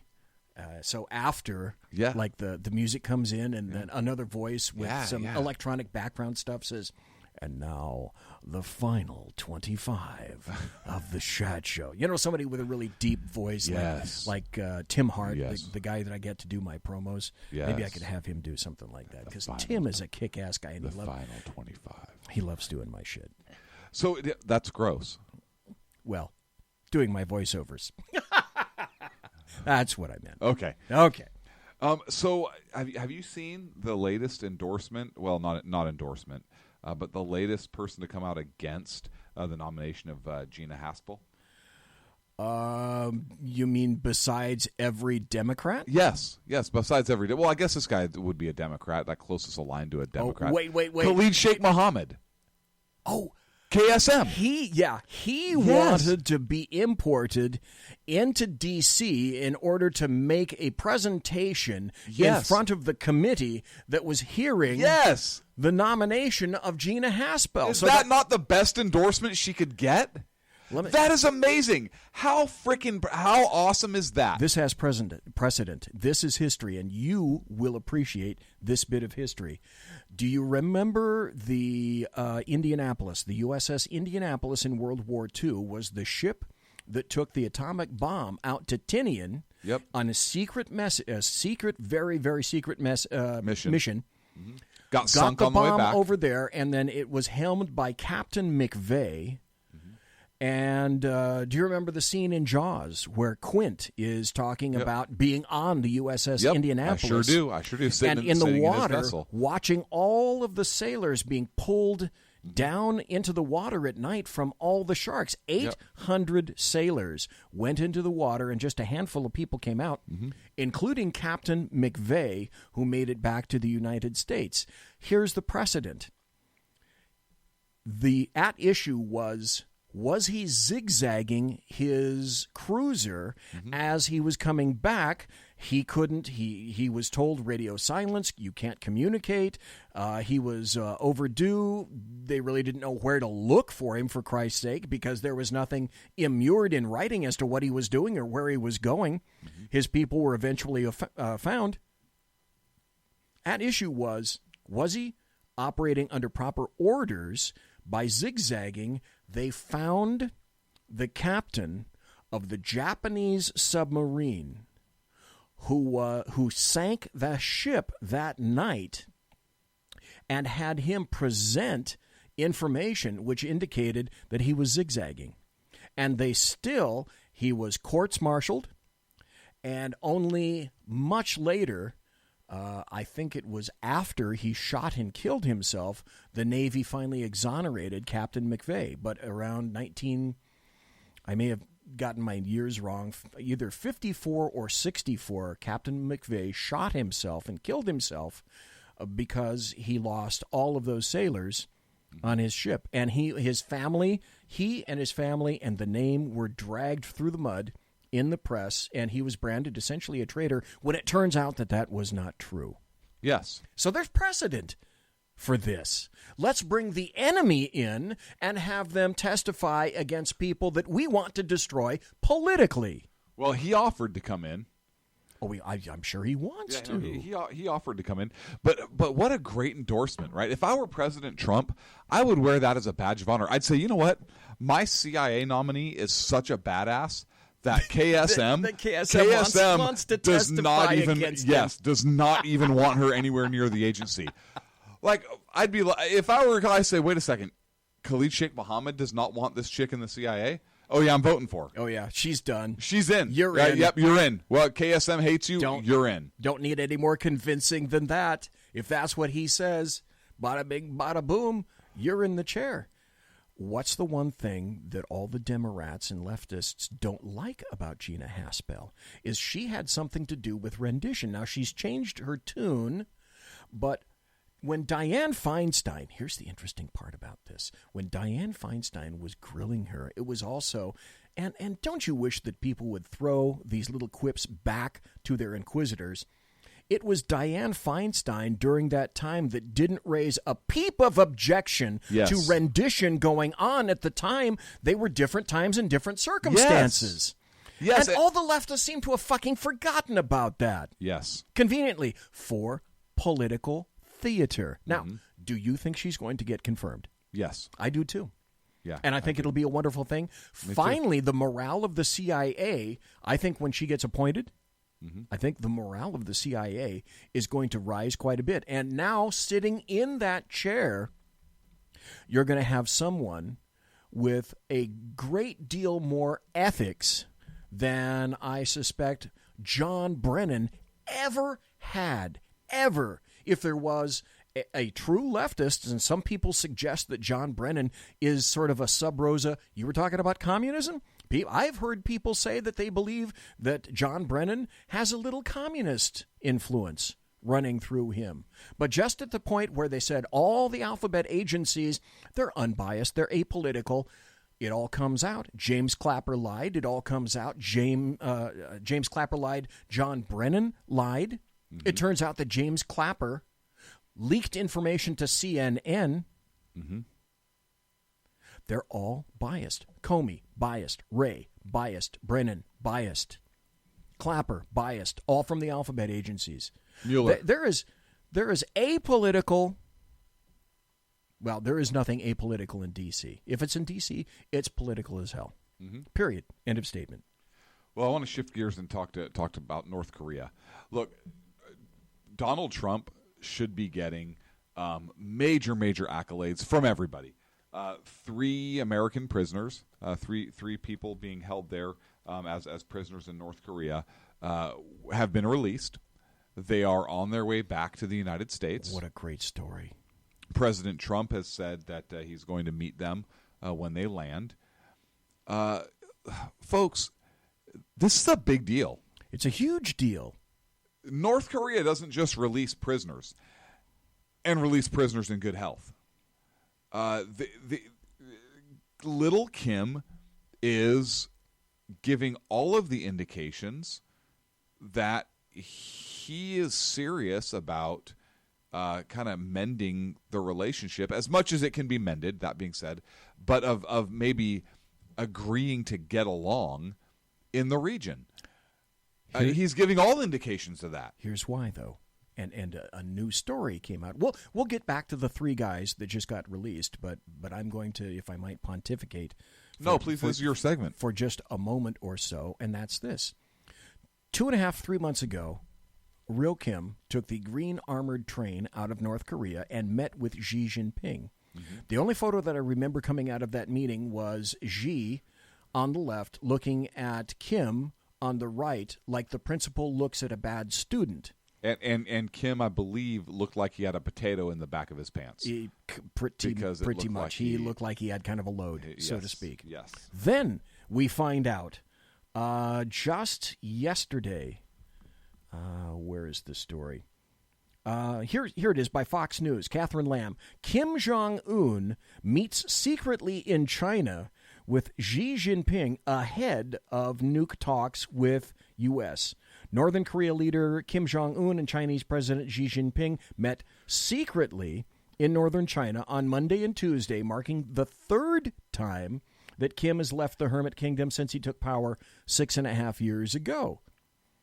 Now, since the first meeting, or a little bit before the first meeting, say roughly 3 months ago, we have noticed a complete lack of missile firings and launches, a complete cessation of anything having to do with a nuclear detonation or a rocket launch. Very quietly. Then he met with South Korean President Moon. He crossed the DMZ. He agreed to a nuclear freeze if South Korea decides that they're going to do it. And then, and Mike Pompeo, by the way, as CIA director, sits and meets with Real Kim. And then he flies over to North Korea, now as Secretary of State. And they make an arrangement for a sit-down, a time, and a date. And all of this is coming together. Then we have that great news story where Trump, let's say, they're supposed to come in at 2 a.m. D.C. time this morning. So it's 00:45 hours, so it's about another hour and a half or so before Trump meets these guys coming into D.C. because their plane first landed on U.S. soil in Anchorage. Trump says he's going to meet the freed Americans when they land in D.C. area early Thursday morning. But otherwise, where was Obama on this? Where was the previous administration on this? Why weren't they working on trying to free these people from North Korea. Obama was interested in being in kissing the arse of North Korea, Russia, and Iran, China, and all points in between. He was on the U.S. is bad tour for 8 years, bending and scraping and kneeling before anyone that he possibly could, including their photographs of him bowing before the Burger King. Guaranteed. You go to the internet, you can find those bad boys. Swear to God. So, the Freed Americans told the State Department upon touching down in Alaska Wednesday evening, we would like to express our deep appreciation to the United States government, President Trump, Secretary Pompeo, and the people of the United States for bringing us home. Thank God. We thank God and all our families and friends who prayed for us in our return. God bless America, the greatest nation in the world. Would that have happened, Clint? No. Under the lovely auspices of President Nope. Hillary Rodham Nope. Clinton. Nope, not at all. Why not? What would be your reasonings for thinking that she wouldn't do something like this? That she's not a good negotiator? No. Oh, you wound me. You wound Clint. You wound me.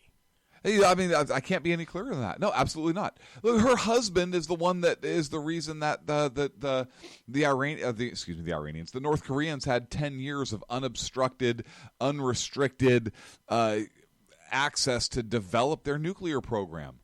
That's right, and gave missile technology in 1994 to China. The Chinese. And then, of course, it came back to North Korea. North Korea. Yes. As well. Yeah. There's So no. shocker. So we would not have had that. Secretary of State Mike Pompeo left North Korea early Wednesday morning with the 3 American detainees. By the way, I looked at some of that footage. When they were still there, they walked them out. They did the perp walk to these guys. They were still in handcuffs during the transition to the Americans. Secretary of State Mike Pompeo left North Korea early Wednesday morning with the 3 American detainees whom the Trump administration had referred to as hostages. They were released ahead of an upcoming meeting between Trump and the North Korean leader Kim Jong-un that will focus on North Korea's nuclear weapons. And what has Trump already said about that meeting? If he doesn't like it, he's going to walk. He's going to walk out. And look, I think this speaks volumes to President Trump's negotiation skill, because I would be shocked to learn that he had nothing to do with their release. I am sure that there was something about, oh, you want me to come to the table? By the way, I need a token of good faith. I need this. I need these 3 individuals released. Look how Trump is getting a lot already. Bang for his buck. Look, North Korea, if they end up walking away and saying, no, we're going to keep what we have, we're not going to get rid of our nuclear problem, we're going to keep exactly what we have, we're in no worse shape than we were before we started. Exactly. If North Korea says we're going to continue to develop our program and we're going to develop a missile, we are in no worse shape than we were when this thing started. That's like the Iranian deal. What's the difference between deal or no deal? They're still going to develop the program. Yes. Period. And you're a massive moron if you think otherwise. And now we have 3 additional Americans that are out. We have China pressuring Little Kim. We have Little Kim going into South Korea the first time since the ceasefire, as I understand it, right? And talking about peace, and talking about ending the war, and perhaps signing a document which indicates the war is officially ended, because it never did officially end. Correct.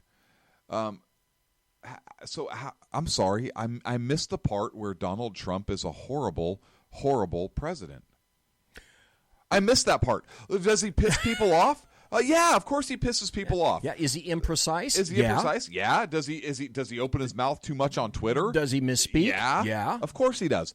But I'm missing the part where the results don't speak that he is a damn good president. Lowest unemployment rate against African Americans.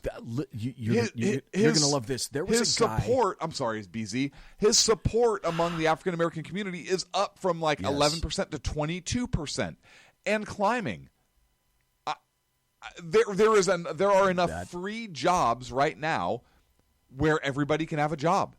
The lowest unemployment rate for Hispanics, the lowest unemployment rate for blacks in at least 3 to 4 decades. Yes. Under President Trump. I was listening to somebody on Tucker Carlson last night, and as they were talking about, well, all of the things we're talking about right now, this man actually looked Tucker Carlson in the eye and said, President Trump doesn't have one accomplishment.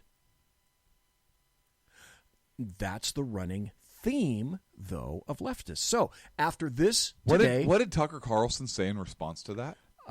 He went off on another issue. In my opinion, he left that on the table, and it should have been rebuked immediately. Because now that guy is going to go back and say, "Look, he didn't have a response." Yeah, that's way silly. However, that being said, I decided that with the 3 people being released, with all the stuff happening about North Korea, all the things that are going on with in terms of Iran and the deal, the upcoming meetings, the 3 people being released, I watched CNN as much as I could, which was about 5 minutes, and all they were talking about, take a guess. Russia. No. The Mueller probe. Stormy Daniels and the attorney. Oh, yeah. Yeah, that's a good one. The guy's name is Manzanetti or something like that. Daily Caller now came out with an article today, which I have in here somewhere. I got about almost 40 tabs open. I can't find that damn article.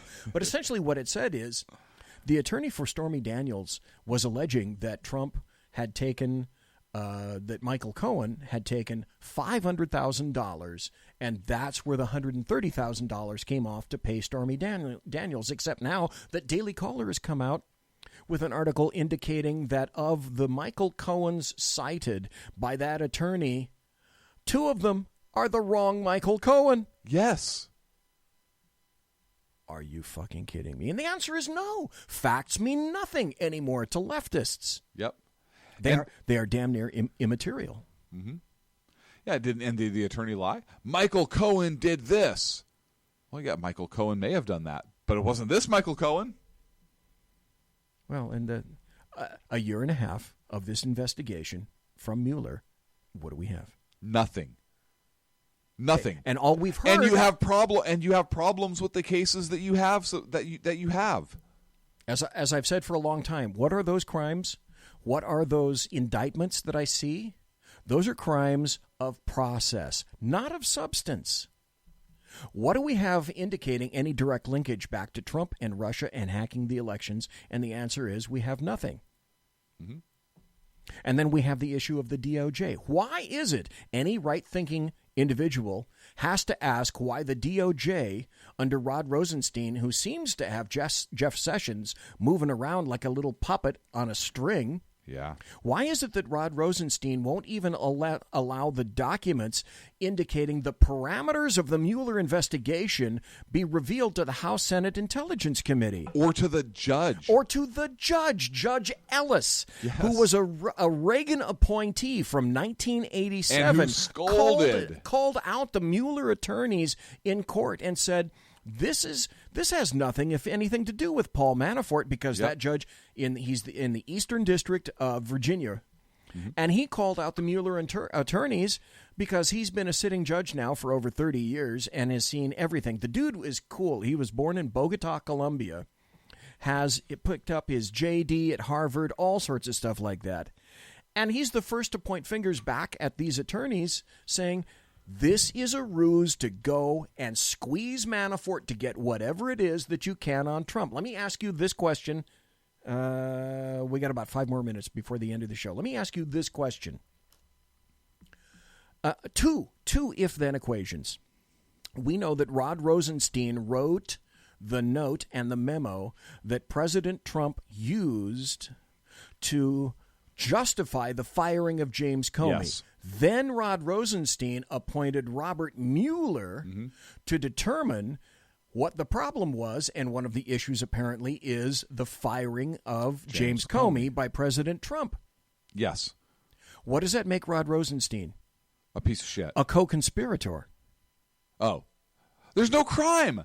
Trump can fire him, so there's no crime. Of course, but so does there's it no not, co-conspirator. if you're going to go that direction, doesn't that make Rod Rosenstein, having written that memo, a co-conspirator in whatever it is that you're going to accuse Trump of? No, because you can't have a co-conspirator in something that's not a crime. So it doesn't make him anything, which As- is why I as think, far as they're concerned, which is why I think he appointed him, because he knows it's a he's crime. not a co-conspirator of crime. It's a crime. Now, it's not a crime. here's the other reason. It is not a crime. They're alleging. They haven't that even they're a crime. alleged that that's a crime. The second if-then equation is this. What do law enforcement officers and people that prosecute cases have to do when they believe that there's a crime and they instigate an investigation? You can't just go on a fishing expedition. You have to have evidence or probable cause, or at least minimal, great reasonable suspicion, but better yet, probable cause to believe that a crime has in fact been committed. Do you see, but upon the special counsel appointment, any reasonable suspicion or probable cause which would lead the DOJ to instigate an investigation in the first place when they don't have a strict delineated reason for doing it, which is why the DOJ under Rod Rosenstein is refusing to allow anyone to look at the documents which list the parameters of the Mueller investigation to begin with, which tells me it's all specious bullshit. So what was the if then? Well, if you open an investigation, right, then don't you have to have a predicate crime that you're alleging has been committed? And after this point of time, have we seen anything in any of these investigations or prosecutions lead any thinking human being to conclude that it has the remotest thing to do with Trump, collusion, Russia, so I'm going to give and the hacking of the election? I'm going to give a thoughtful response. My thoughtful response is this. I don't have access to all of the documents, so I can't say what their probable cause is or is not. I will say that I have not seen anything that would lend me to believe that President Trump assisted the Russians in hacking our election system and rigging the election, which would be criminal. I don't think that collusion is not a criminal offense. So if if Trump colluded, collusion is a term that's made up. What is collusion? It had to do with businesses and business dealings, I believe, with anti-monopoly laws and those sorts of things, I believe. But collusion is it's not a criminal statute. There is no criminal collusion statute. It's a weasel word. It's a weasel word. So if they're investigating collusion, no, they're not investigating a crime. But if they're investigating the Trump administration for assisting Russia with interfering with our elections or rigging the elections, then that would be a crime, and then that would be your scope of the investigation, correct? But what their probable cause is or is not, I can't speak to that because we don't have access to all the documents. But I don't think there's anything there. If there was something there, they'd be gloating all over the place, would they not? Parading around, yes, little paper in their hand. Of course they would. And I think that the Mueller investigation has exceeded the scope. I think the scope was so overbroad as to be erroneous or unlawful on its face. It makes Ken Starr jealous. Yeah. I think if you have something that's overly broad, it can be illegal on its face, or it can be thrown out on its face, and I think that's the case here. His authority seems like it is so overbroad and overreaching, and that it's being used simply to screw with the Trump administration. Now, if Donald Trump committed a crime, if Donald Trump got together with the Russians and they conspired. See, collusion is different. Yes, but they're not much But different. if he got together and conspired, and the two are not the same, so don't be fooled by that, folks, and he conspired to take the election, then that's a problem. He should be impeached and he should be thrown in prison. I'd be the first one to stand up there and say that. But that doesn't seem to be the case, and nobody is alluding to that. Nobody is accusing him of conspiring. They're accusing him of colluding. Where's the beef? It's 10 o'clock. I'm going to go get some. One final from thing. The drive-through. One final interesting point is that tomorrow, Devin Nunes and Trey Gowdy are going to walk over to the DOJ, and Rod Rosenstein has said that under a certain set of conditions, he will allow them to see the documents that delineate the parameters for the Mueller investigation. Tomorrow, should be a very interesting day, or perhaps Friday when maybe either Devin Nunes or Trey Gowdy start to talk about what it is that they said or that they saw, and or can they do anything with it? Is this just a show? It's a dog and pony show to jerk off the GOP and the House Intelligence Committee. I think Trey Gowdy is there to measure his seat when he becomes the next Attorney General. Oh my God! On that note, wouldn't that be delicious? Sir, it's been a pleasure. That would be great, right? Imagine that guy in there. Cool. And he said that he's done with politics. Yes, he is. He wants to go back into law in some fashion, where he says there's right and wrong and black and white, the exact opposite of politics. Yep.